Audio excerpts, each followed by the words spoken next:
I wanted to demonstrate how I'm using my new ferrules for stranded wire along with a lever wire connector.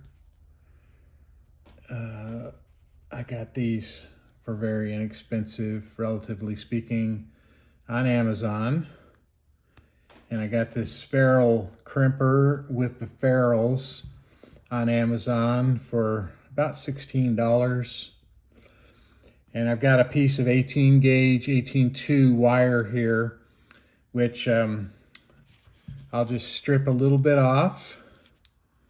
Strip about that amount.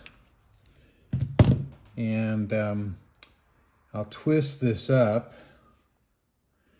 And the reason I'm doing this is because I wasn't real comfortable with the connection I'm getting from stranded wire into here.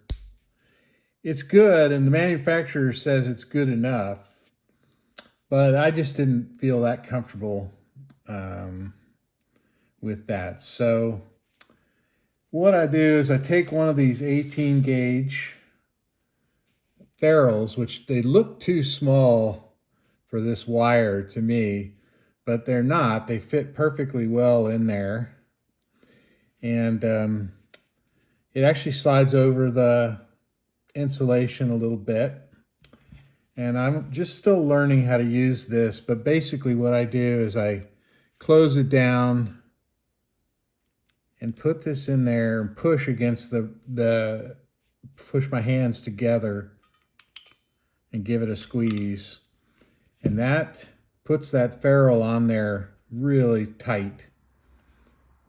I don't know if you need to squeeze it twice, but I think just once is enough. And once you've done that, then you can insert that into the wire net, or the lever connector. And the insulation actually goes inside. And then you snap it closed and it's really secure. It's like putting solid wire in there.